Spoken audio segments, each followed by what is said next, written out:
So then the next thing we want to do is once you've found your farm or that sort of idea, you may want to find out what's going on in the soils there. You may want to know a little bit more about your soils, or maybe you've never been to that area and you're just sort of doing an office evaluation, and you want to find out what soil conditions you're walking into. Say if you're a fertilizer rep, or you're a consultant and you're checking something out for like a windmill installation or whatever, right? So I just happen to, well, I'll show this. We'll get to this in a minute, but I'm just going to go to a pre-selected area. And I want to find out what's going on in the soils that are here. And so the way that I do that is with the Identify widget, the Identify tool. Okay, so I click on the widget. That opens this Identify tool window.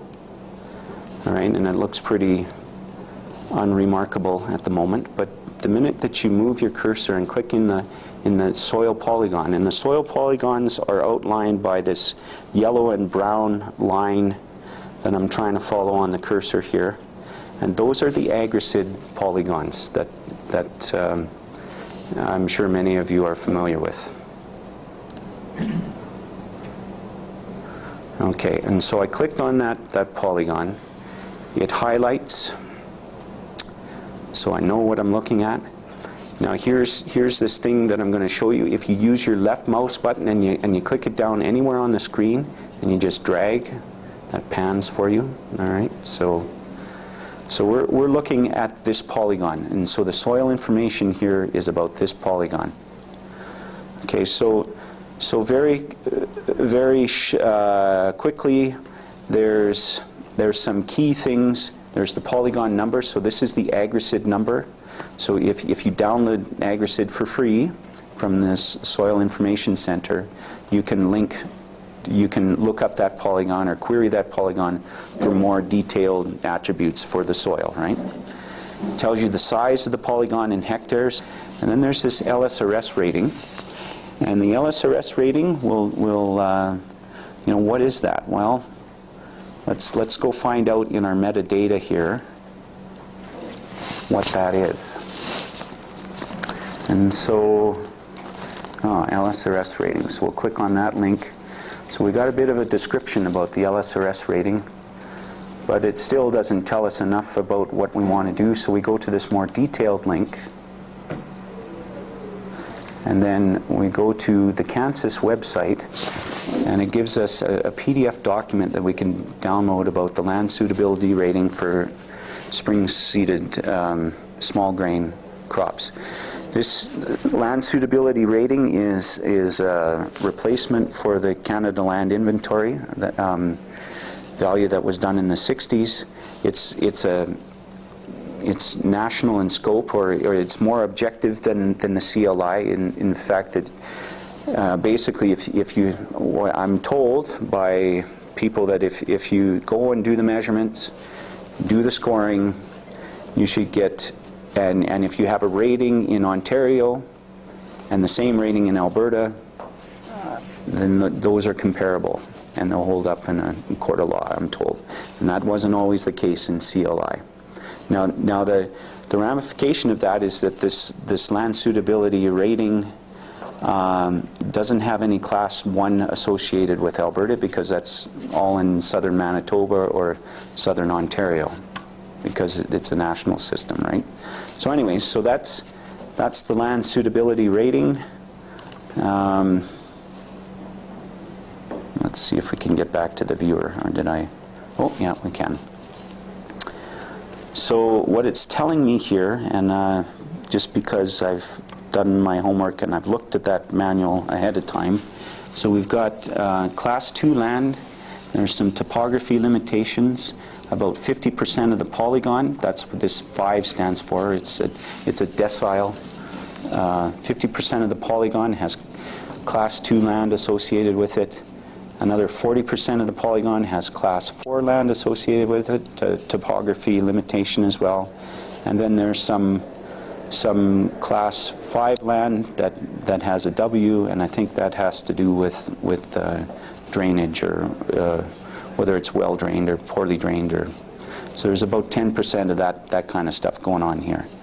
The new symbol associated with this gives you an idea of the soil series abbreviation for the communities of soils within this polygon. This gives you an approximate percentage of each one of those soil series, and then their actual names. And then again, there's a drainage class for each soil series, and then you get some other information about the parent material type here, and I think it's the subgroup classification from the Canada. I want to say all I know it by is the manual that I had to study in my Soils 310 course, the orange manual.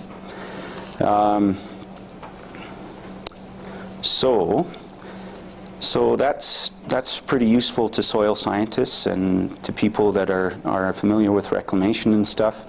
But for some lay person, that might not be enough. And so what we've done is we have this More Info button, which on the fly gives us a little more readable idea of what's going on in that polygon. And so we've got a description of the soils. You know, there's some solonets going on. You get some sense of the relief in the area and the landform type. You get an idea of what a typical landscape would look like from in the real world.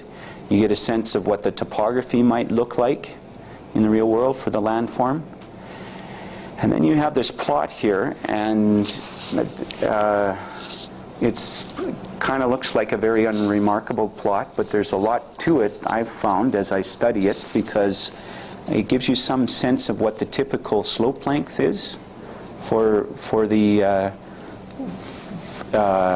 polygon, what kind of slope lengths you get, and what the maximum amount of relief is, and therefore what the actual slope might be typically in that polygon, and where you would expect to find the soil series at each landscape position. Where are they most likely to occur? Are they in an upslope position, a mid-slope position, a lower slope position, or a depressional position?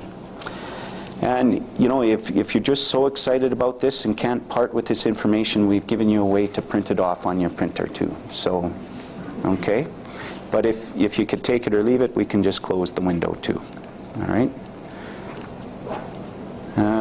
Okay. So what did I do there? So that closed that. You can also print the results of this screen with this button here. Okay. And that will give you these values as well.